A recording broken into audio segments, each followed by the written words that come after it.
Pero al día de hoy yo quiero compartir sobre Daniel. Daniel es un libro profético. Su narrativa cuenta cosas que ocurrirán en un futuro y que concuerdan generalmente con la narrativa bíblica. Y este libro, el libro de Daniel, fue escrito cuando Daniel y los israelitas eran cautivos o estaban como esclavos en el imperio de aquel entonces, que era Babilonia. Y esto ocurrió más o menos como por el año 600 antes de Cristo. Este libro de Daniel contiene muchas cosas que realmente cuando tú lo lees nos hace estremecer. Al menos a mí en lo particular, muchas cosas de allí me estremecen. Los primeros 6 capítulos describen los sucesos en la vida de Daniel y de sus 3 amigos.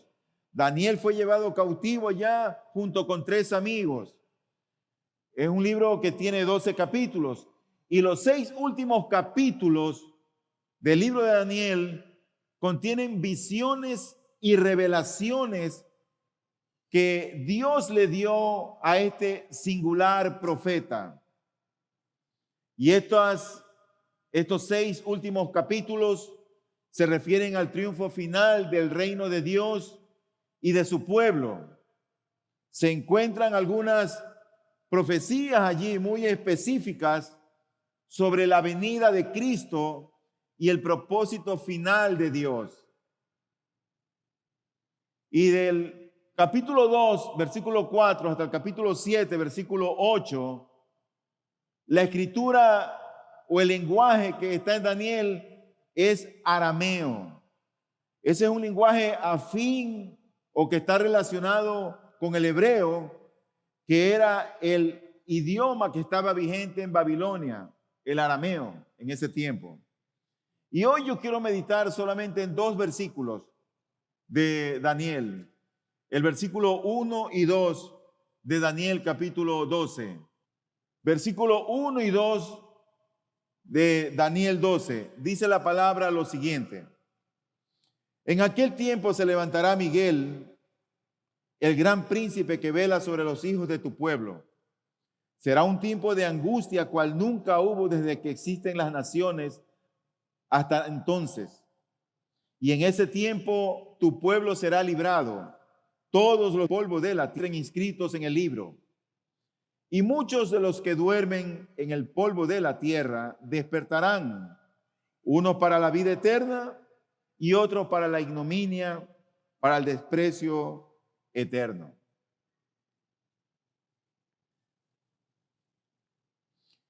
Estos 2 versículos empiezan diciendo que en aquel tiempo se levantará Miguel.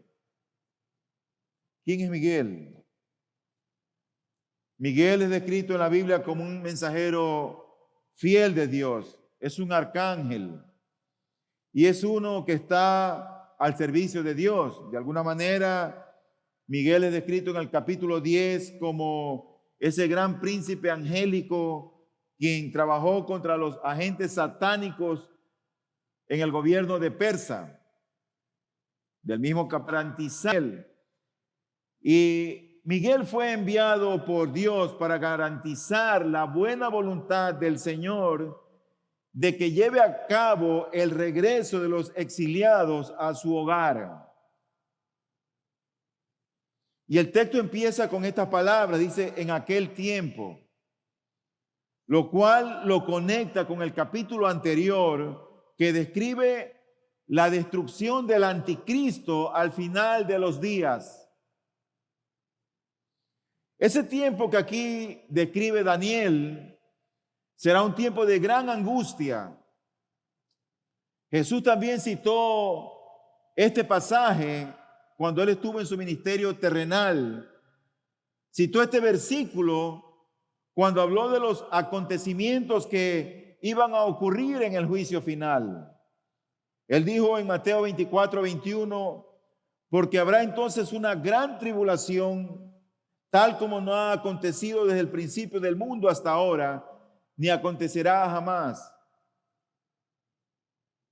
Lo peor está por venir, pero también lo mejor cuando Cristo venga.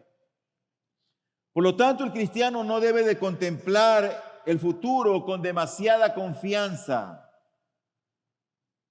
Debemos tener esperanza, por lo tanto no hay que desesperarse. Yo creo que se avecinan problemas, pero también se avecina un triunfo del pueblo de Dios. Dice el mismo versículo, y en este tiempo tu pueblo será librado. Dios triunfará por medio de su mensajero, este arcángel Miguel, al cual describe aquí la Escritura.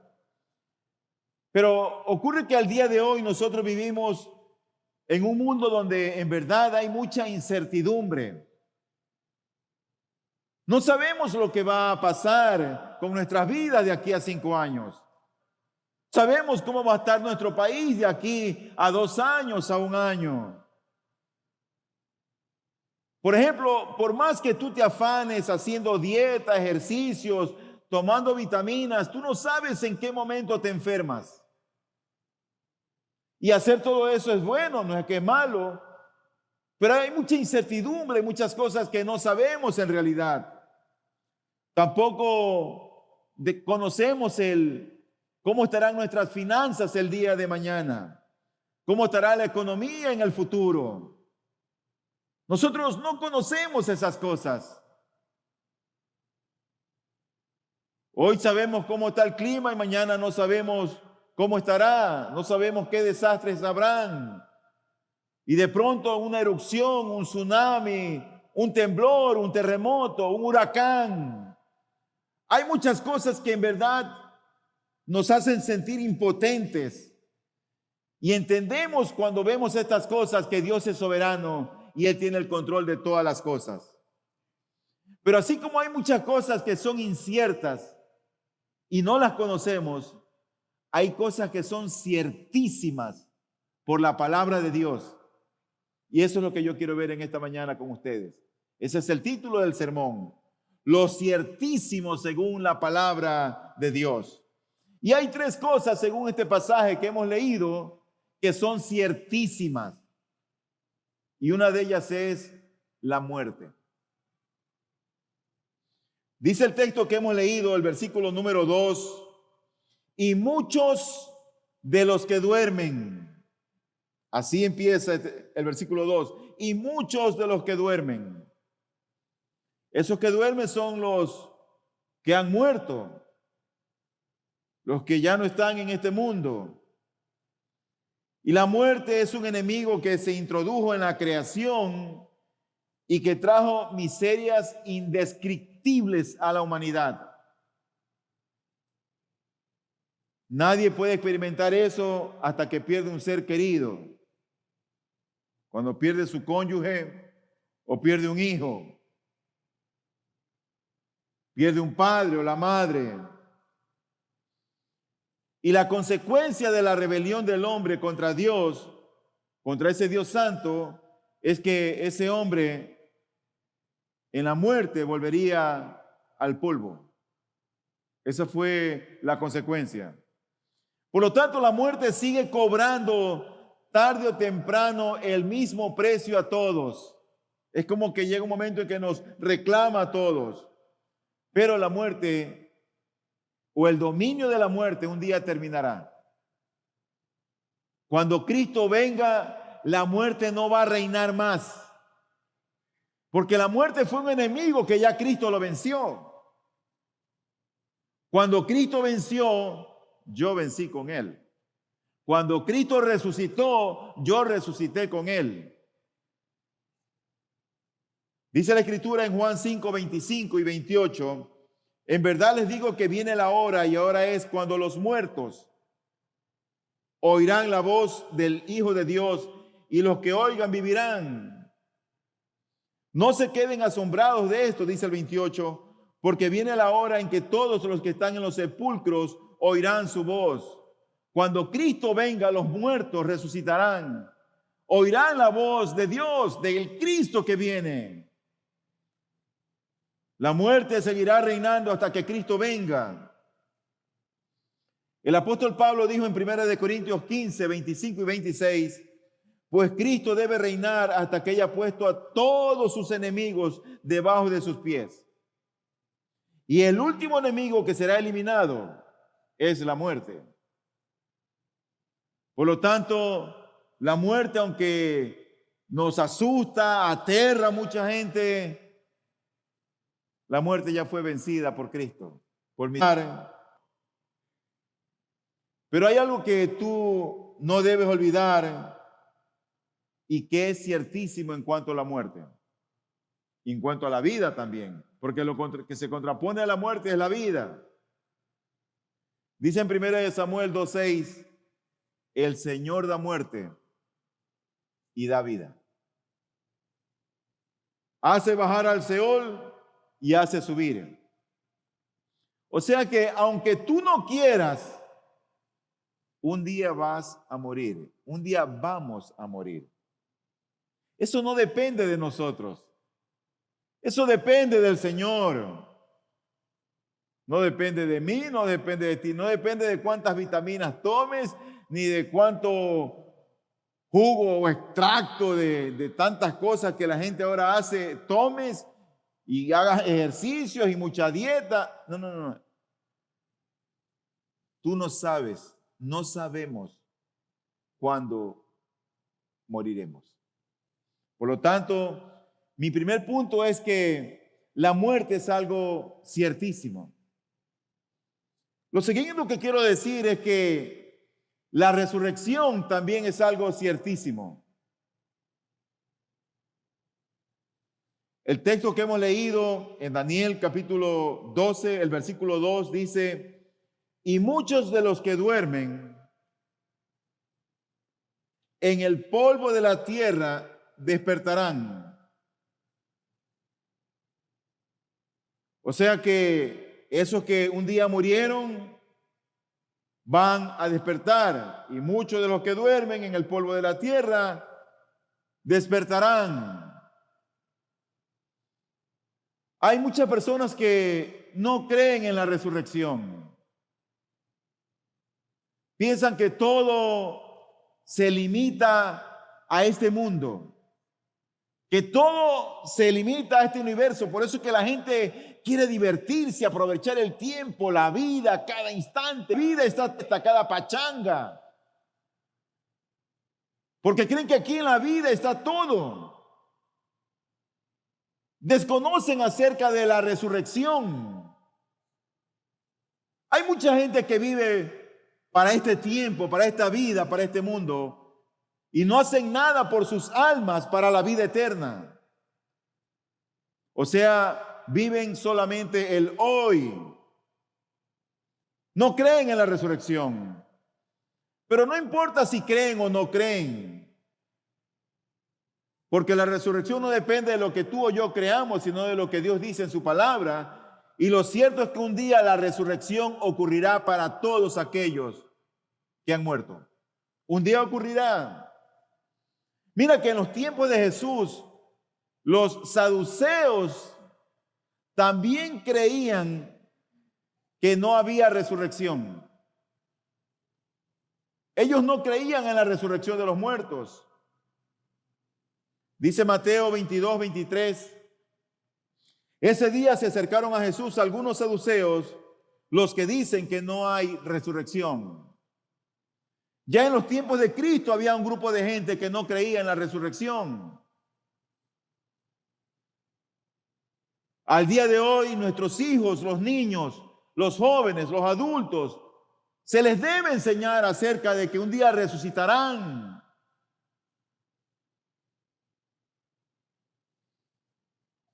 En el libro de los Hechos, en el capítulo 17, versículo 32, el apóstol está predicando acerca del evangelio y dice la Biblia, cuando oyeron de la resurrección de los muertos, algunos se burlaban. Y los que no se burlaban, ¿sabes lo que le dijeron? Le escucharemos otra vez acerca de esto. Así ha habido gente en todo el tiempo, gente que cree, gente que no cree, gente que se burla. Este es el mundo. Pero este hecho de la resurrección es aclarado y afirmado por el Dios que se hizo hombre, por Jesucristo. Y él dijo en Juan 5, 28 y 29, no se queden asombrados de esto, porque viene la hora en que todos los que están en los sepulcros oirán su voz, y saldrán los que hicieron lo bueno a resurrección de vida, y los que practicaron lo malo a resurrección de juicio. Ahí está clarito lo que dijo el Señor, la enseñanza de la resurrección. Ahí resucitarán unos que han hecho cosas buenas en esta vida y otros que han hecho cosas perversas y malas también. Unos resucitarán para vida eterna y otros para juicio. Y ocurre que en cierta ocasión un amigo de Jesús, muy amigo de él y su familia, sus hermanas, uno de ellos murió, su amigo llamado Lázaro. Y cuando le dicen a Jesús que lo vaya a ver, que él estaba enfermo, en el camino hacia la casa de Lázaro, él muere. Y su hermana está desconsolada y llorando. Y cuando llega Jesús, oigan lo que acontece en este relato en Juan 11, 24 en adelante. Dice, Marta le contestó, porque el Señor le había dicho que él va a resucitar. Y Marta le contestó, yo sé que resucitará en la resurrección, en el día final. Esta mujer sí creía en la resurrección. Y él le dice, no, él va a resucitar. Y dice, yo sé que va a resucitar en el día final. Pero el Señor no estaba hablando acerca del día final, estaba hablando acerca de ese momento. Este hombre murió, habían pasado 3 días, ya tenía mal olor, porque habían pasado 3 días. Y Jesucristo iba para levantarlo. Él da una muestra indudable de que Jesús es el que resucita, de que Él da vida.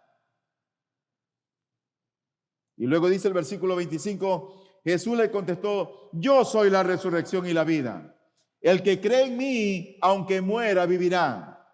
Y todo el que vive y cree en mí, no morirá jamás. Y le pregunta, ¿crees esto?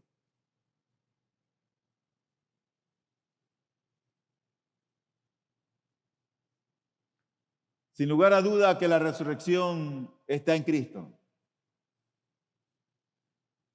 El apóstol Pablo lo afirmó en Primera de Tesalonicenses 4:14 y el 16, cuando él dice, porque si creemos que Jesús murió y resucitó, así también Dios traerá con él a los que durmieron en Jesús. Ese traerá es que es resucitará a los que han creído en Jesús. Versículo 16. Pues el Señor mismo descenderá del cielo con voz de mando, con voz de arcángel y con la trompeta de Dios. Y los muertos en Cristo se levantarán primero. O sea, resucitarán primero. Que hay una resurrección igual como hay muerte. Y también, al igual que la muerte,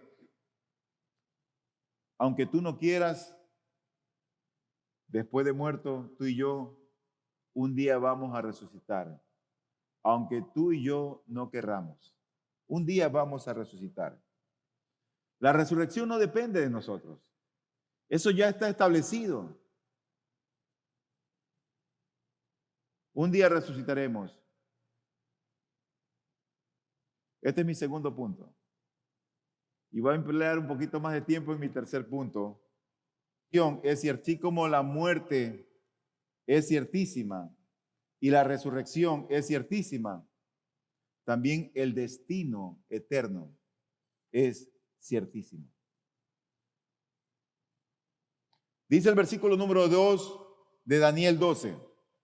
Y muchos de los que duermen en el polvo de la tierra despertarán, unos para la vida eterna y otros para la ignominia, para el desprecio eterno. O sea, va a haber resurrección, va a haber resurrección. ¿Y para qué resucitamos? Después que el hombre resucite, solamente hay dos destinos. No hay más. Así como en las 24 horas está solamente el día y la noche, así como en la humanidad tan solo existen dos sexos, el masculino y el femenino. Y así como en este universo existen solo dos mundos, el presente y el porvenir, así mismo solamente hay dos destinos. No hay más destinos. O vamos al uno o vamos al otro. Yo quiero leer este pasaje en dos versiones diferentes. La primera es la NBI, la Nueva Versión Internacional, donde se lee este pasaje así. Y del polvo de la tierra se levantarán las multitudes de los que duermen, algunos de ellos para vivir por siempre, pero otros para quedar en la vergüenza y en la confusión perpetuas. En otra versión lo dice así: ese día volverán a vivir muchos de los que ya han muerto. Unos se levantarán de la tumba para vivir para siempre, pero otros volverán a vivir para sufrir por siempre la vergüenza y el horror. Imagínate, yo quiero que tú solamente ahora uses la imaginación. Imagínate que en esta vida tú has tenido muchos sufrimientos. Ahora, solamente acumula los sufrimientos, no los momentos buenos. Acumula los sufrimientos y tú mueres después. Y ocurre que de pronto eres despertado para continuar sufriendo, pero ahora no por un poco de tiempo, sino sufriendo el horror y el dolor por la eternidad. Qué terrible eso. Qué horroroso aquello. Que Dios me despierte, me levante para sufrir por la eternidad, por los siglos de los siglos. ¿Qué eternidad tan llena de miseria sería esa? Porque si en esta vida tú sufres, imagínate, por 50, 70 o 90 años, o tú te pasas quejando la vida, que tu vida es una vida de sufrimiento y de dolor. Mira, eso no es comparable al sufrimiento eterno que tendrás por los siglos de los siglos, porque ese es el horror mismo. Nadie quiere vivir la eternidad en sufrimiento cuando uno entiende estas cosas. Entonces, si hay dos destinos, nos preguntamos, ¿cómo nos aseguramos el buen destino? Es que yo no quiero el malo. ¿Cómo nos aseguramos el buen destino? ¿Cómo me aseguro esa vida eterna con Dios? ¿Cómo me aseguro la eternidad con el Señor? ¿Cómo me aseguro ese vivir, ese gozo, esa paz, esa armonía con Dios? Yo no quiero sufrir en la eternidad. ¿Cómo me aseguro de aquello? Bueno, ocurre que tampoco depende de nosotros. Depende de Dios, de quien tiene misericordia. Esto no depende del que quiere ni del que corre. Depende de Dios, de quien tiene misericordia. Ahora, tú estás aquí en esta mañana y yo creo que Dios tiene misericordia contigo. Porque por algo Él te ha traído. Por eso estás aquí. Pero no todo el que está aquí, vamos a decirlo así, tiene ya vida eterna. Pero Dios empezó ya trayéndote. ¿Cómo aseguramos la vida eterna? Mira, el Señor Jesucristo fue consistente con la enseñanza del Antiguo Testamento y reafirmó la verdad acerca de la vida eterna. En Mateo 18:8, Él dice esto: si tu mano o tu pie te hace pecar, córtalo y tíralo. Este es un lenguaje figurado para decir que dejemos de pecar. Dice, es mejor que entres en la vida. O sea, él habla ahí de entrar en una vida. Es mejor que entres en la vida manco o cojo, que teniendo 2 manos y 2 pies, ser echado en el fuego eterno. Ese fuego eterno es una representación, es una imagen del sufrimiento y del dolor. Él habla de la vida y él habla del fuego eterno. Y los judíos tenían esta enseñanza como vital, como suprema, porque ellos tenían los oráculos, ellos tenían la palabra de Dios. A ellos les fue confiada la palabra de Dios, a los judíos. Entonces los judíos tenían esta enseñanza, la tenían clara, ellos sabían acerca de la vida eterna. Pero ellos querían siempre alcanzar la vida eterna de una manera equivocada. Y yo creo que eso no ha cambiado al día de hoy. La gente quiere alcanzar la vida eterna de manera equivocada. Entonces piensan que la gente dice, es que si yo hago esto. Entonces piensan que la vida eterna es por obras, por buenas obras. No, no, no, no, no. Ese no es el evangelio en el cual nosotros creemos. No es por obras para que nadie se gloríe. No alcanzamos la vida eterna por las buenas obras que nosotros hagamos. Si las buenas obras nos llevan a Dios, entonces en vano lo que hizo Cristo en la cruz. Cristo no tenía que haber venido. Si yo voy a hacer buenas obras, ¿para qué vino Él? Es que no es por lo que yo hago, sino por lo que Cristo hizo. Es por lo que Él es. Él fue el que nos compró.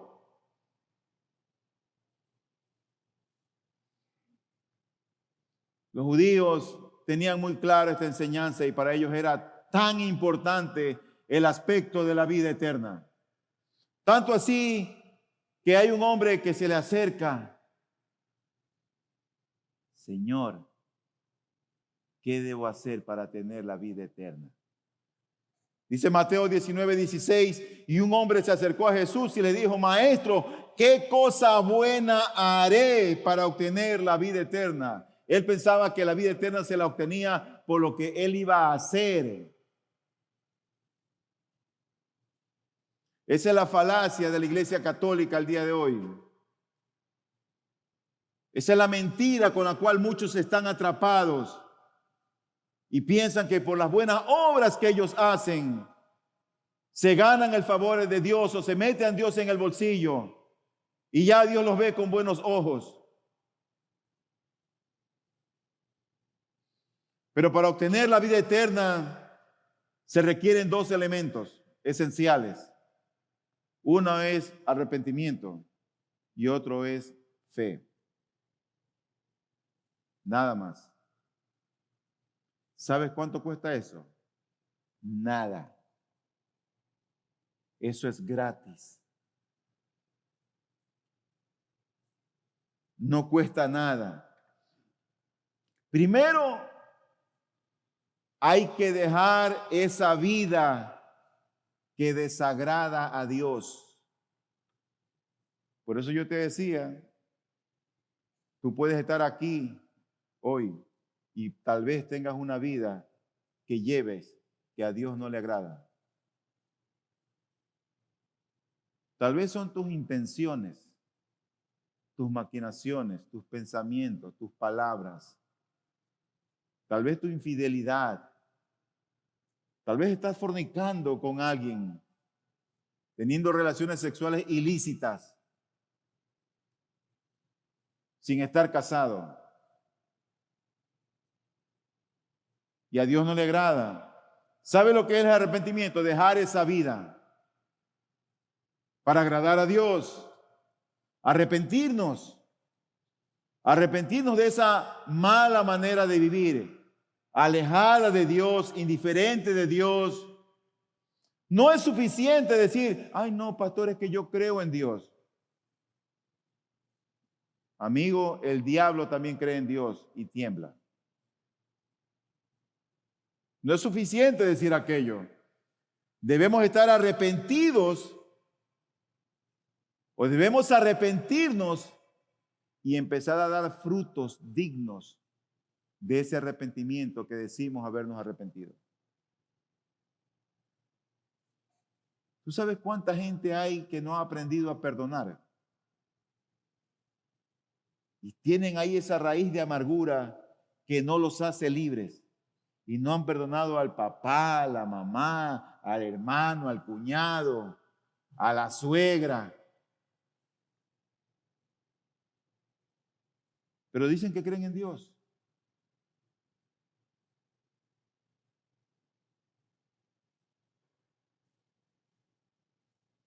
¿Sabes que cuando Cristo empezó su ministerio, Él empezó hablando en primer lugar sobre el arrepentimiento? Él dice en Mateo 4:17, al inicio del ministerio de Jesús, desde entonces Jesús comenzó a predicar, arrepiéntanse porque el reino de los cielos se ha acercado. Y en el mismo contexto del inicio de su ministerio terrenal, Jesucristo dice en el Lucas 5:32, no he venido a llamar a justos, sino a pecadores al arrepentimiento. Claro, porque si tú eres justo, este mensaje no es para ti. No es que tú ya has sido justificado por Cristo. Pero si tu vida desagrada a Dios, entonces atiende el mensaje. Este tema debe ser muy importante para que Jesús empiece predicando y llamando a los pecadores al arrepentimiento. Yo no creo que era algo tan trivial o ligero. Él está llamando a pecadores que se arrepientan de esa manera de vivir. Una manera tal vez alejada, fría, indiferente de Dios. Y si tú ves en las Escrituras, también los apóstoles dieron importancia a este tema. Hay algo ciertísimo en la muerte. Hay algo ciertísimo en la resurrección. Y hay algo ciertísimo, el destino. El destino para dónde vamos. Unos irán para la vida eterna y otros para la condenación, la vergüenza y el sufrimiento. Pero este aspecto del arrepentimiento es tan importante que los apóstoles también siguieron la misma línea de Jesús. Y ellos empezaron a predicar sobre el mismo tema, el arrepentimiento. Y tan pronto empieza el libro de Hechos, cuando ya Cristo ascendió y viene el Espíritu Santo en el capítulo 1, 2, empieza ellos a predicar y dice Hechos 2:38, entonces Pedro les dijo, arrepiéntanse y sean bautizados cada uno de ustedes en el nombre de Jesucristo para perdón de sus pecados y recibirán el don del Espíritu Santo. Arrepiéntanse.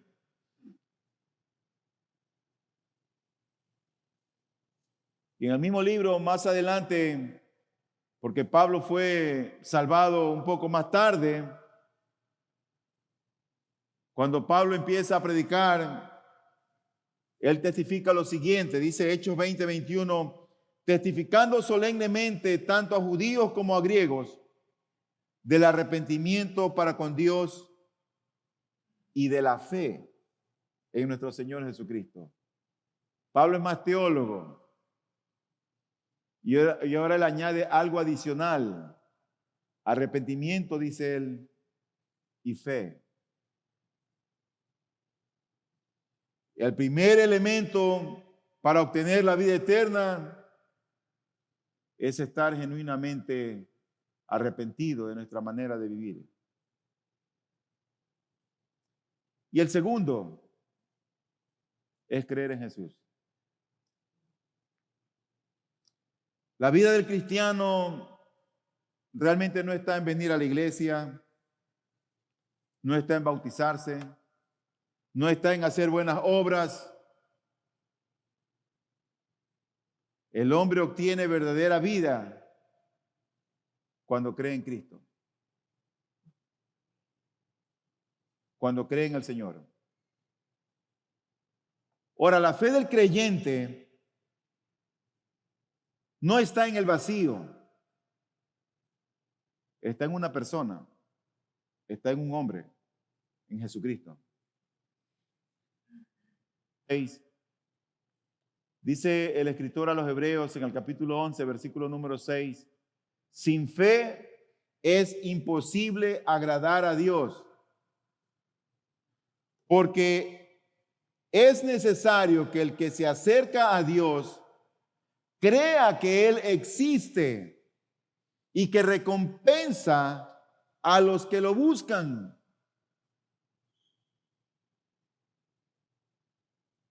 Es imposible acercarnos ante el Señor si no creemos en Él, si no tenemos fe en Él. Pablo diría más adelante en 1 de Timoteo 1:16, sin embargo, por esto hallé misericordia, para que en mí, como el primero, Jesucristo demostrara toda su paciencia como un ejemplo para los que habrían de creer en Él para vida eterna. O sea que el creer en Cristo trae resultados, el arrepentirse trae resultados, y eso te va formando el camino para que tú estés en el lado correcto, el lado de la vida eterna. No es tanto lo que tú hagas, es lo que Cristo hizo por nosotros. Es tu fe en Cristo el Señor, y es el estar arrepentido de esa manera de vivir alejada de nuestro Dios. Por último, nosotros tenemos que vivir agradando al Señor. Ese debe ser tu objetivo y el mío. Vivir y agradar al Señor. Ahora, hay algo interesante en esto del creer, y es que el creer en Jesús trae muchas veces sufrimiento y dolor. A veces hasta desprecio. Alguien es cristiano, a la familia se le aleja, los amigos se van.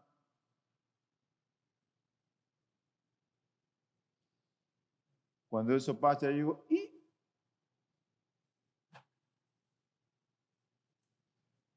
Pero algo interesante es que el creer en Jesús muchas veces trae sufrimiento y dolor.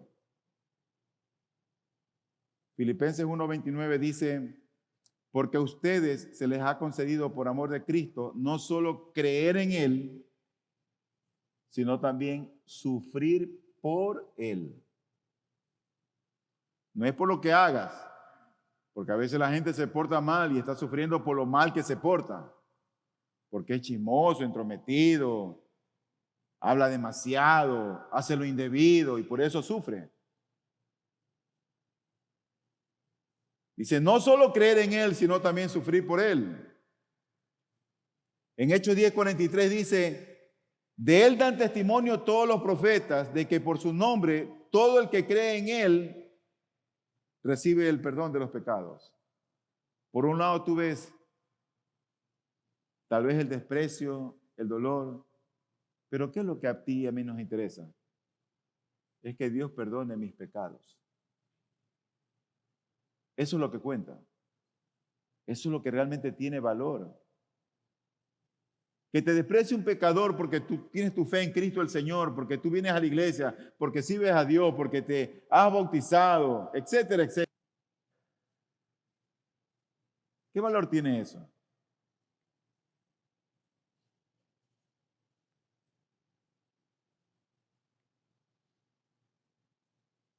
Los hombres en los tiempos de Cristo valoraban mucho el aspecto de la vida eterna.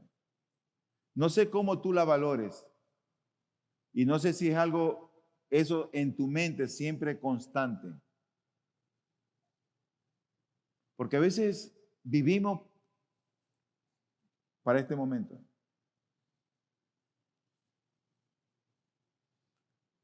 Ocurre que estaba preso el apóstol Pablo con Silas.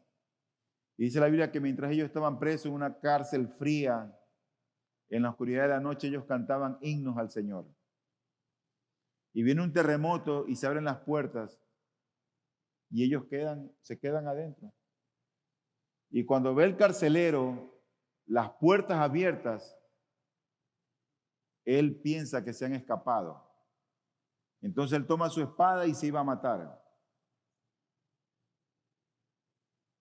Era un castigo muy grave para él y su familia si dejaba escapar a prisioneros.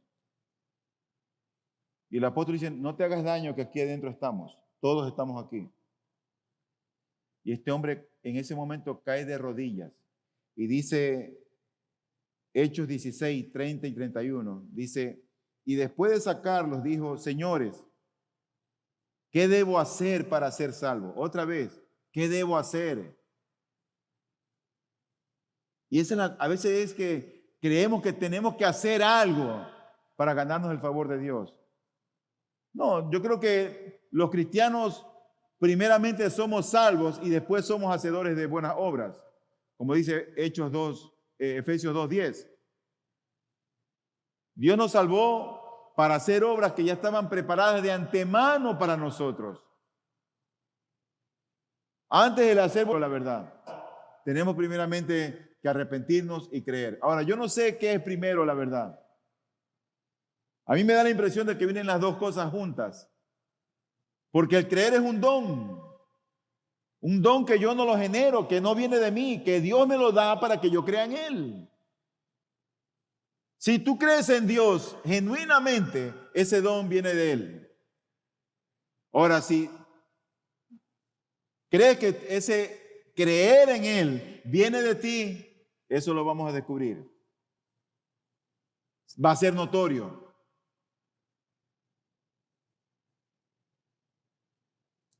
Hechos 10, 16, 30, y después de sacarlo dijo, señores, ¿qué debo hacer para ser salvo?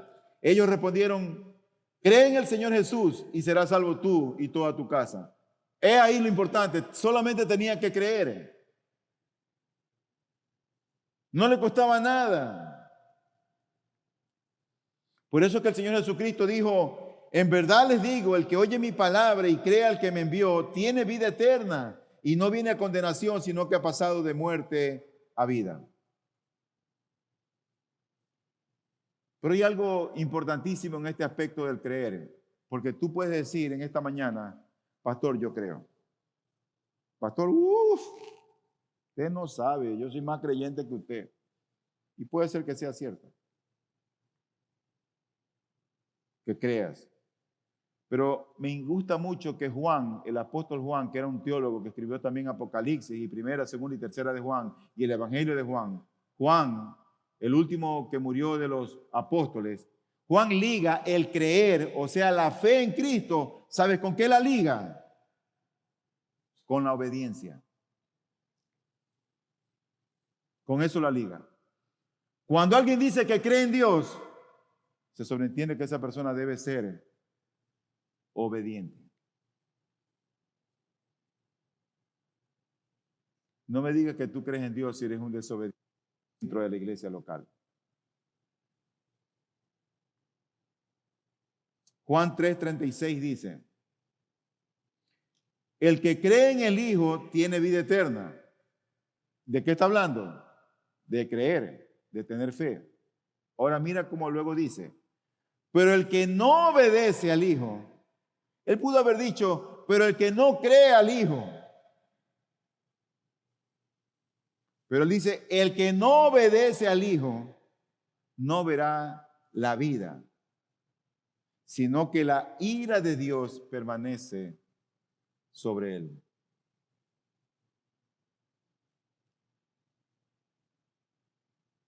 Si tú crees en Jesús, tú debes ser una persona obediente a sus mandamientos. Así de sencillo, obediente. No un desobediente. Por eso es que cuando el Señor habló en el mismo capítulo 3 del versículo 18, Él dice, el que cree en Él no es condenado, pero el que no cree, o sea, el que es desobediente, ya ha sido condenado. ¿Y por qué ha sido condenado? Porque no ha creído en el nombre del unigénito Hijo de Dios. Es decir, que Si alguien no cree, no puede obedecer. Cuando tú ves a esas personas que dicen que creen que no, yo soy cristiano, yo creo en Dios, y tú los ves cómo viven, desobedeciendo todo el tiempo. Son ellos. Nunca están sujetos a nadie, a nada. Son ellos. Son como el llanero solitario.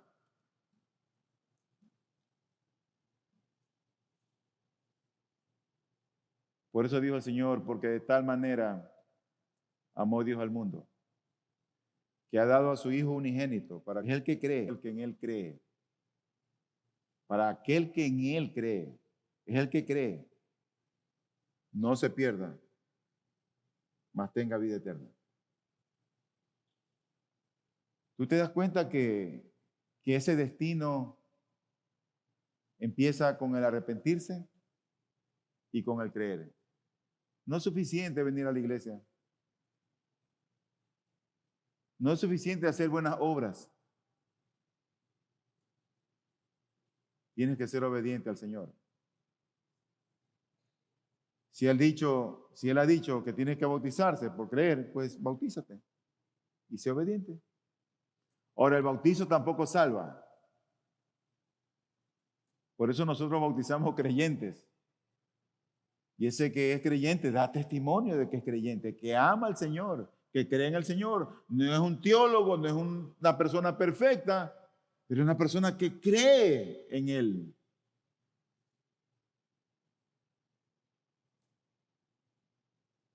La fe realmente es un don que Dios lo da. No lo generamos nosotros, viene de Dios. En Efesios 2:8 dice, porque por gracia, o sea, gratuitamente, como un regalo, ustedes han sido salvados por medio de la fe, o sea, por medio de creer en Él. Y esto, o sea, ese don, ese creer en Él, no procede de ustedes, sino que es un don, sino que es don de Dios. ¿Te das cuenta? El creer en Él no depende de ti. Es un regalo que Dios nos da, que nos abre el entendimiento, sensibiliza nuestros corazones, trabaja en nuestros pensamientos y nos rendimos a Él. Eso no viene de nosotros, es un don de Dios. Por eso es que a veces hay tantas falsas conversiones en las iglesias. Y a veces los padres cometemos el error, son cristianos, porque nuestros hijos han crecido oyendo el evangelio, viniendo a la iglesia, creemos que son cristianos. Y lo que no sabemos es que le estamos haciendo un daño llamándolos cristianos, porque los estamos condenando y ellos crecen y piensan que son creyentes porque vienen a la iglesia. No. Óyelo cómo hablan. Mira lo que ellos dicen. Escúchalos. Mira el interés si tienen en las cosas de Dios o si están centrados en las cosas de este mundo. Porque un cristiano, su vida gira en torno a Cristo. Un cristiano ama a Cristo. En medio de sus pecados y sus debilidades, es alguien que ama a Cristo.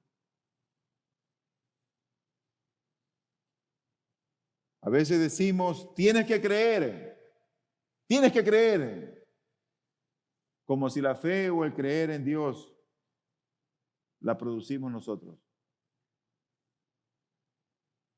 Quiero terminar con una palabra de aplicación. ¿Sabes que este tema del arrepentimiento y del creer siempre ha sido un tema de Dios? Y ha sido un tema de Dios porque la gente ha querido vivir como ellos quieren. Ellos trazan sus destinos, ellos trazan sus vidas. Entonces la gente quiere vivir a su manera. No, yo soy así. Pero eso no es el evangelio de Cristo. Dios nos corrige. Y aunque somos diferentes, adoramos al mismo Dios.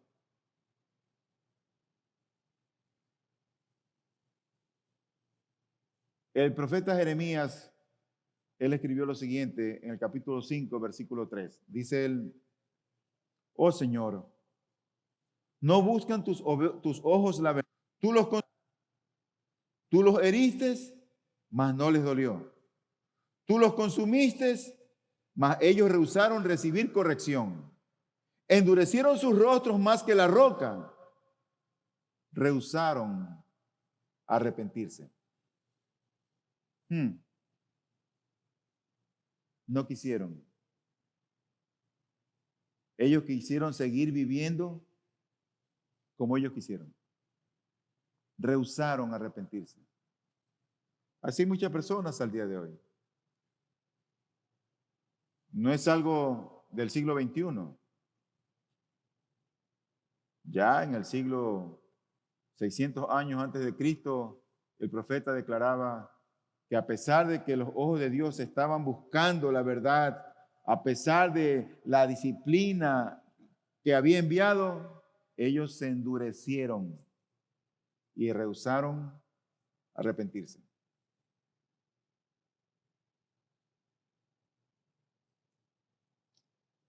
Pero tenemos a un Dios misericordioso, a un Dios bueno, un Dios que probablemente no ha venido porque está esperando por ti. Y como decía el cántico, no tenemos nada que ofrecerle al Señor. Nada. No hay cosa que tú puedas hacer que le satisfaga a Dios. Pero si hay algo que Dios se agrada sobremanera, es cuando tú vienes ante Él con corazón contrito y humillado. Y le dices, Señor, he vivido mi vida engañado, lejos de ti. Dice segunda de Pedro 3:9, y es el último texto que leo, dice él, el Señor no se tarda en cumplir su promesa, según no quería entienden la tardanza, sino que es paciente para con ustedes, no queriendo que nadie perezca, sino que todos vengan al arrepentimiento. Ese es mi Dios, esperando por muchos que vengan a un genuino arrepentimiento. Eso es lo que Dios está esperando, que entregues tu vida. Es probable que por amor a ti mismo, Cristo sigue retrasando su venida. Hay muchos lugares en la barca de Cristo y Cristo sigue aguardando por ti. Por lo tanto, no endurezcas tu corazón. Ríndete a Cristo. Sé obediente a Él. Vamos a orar.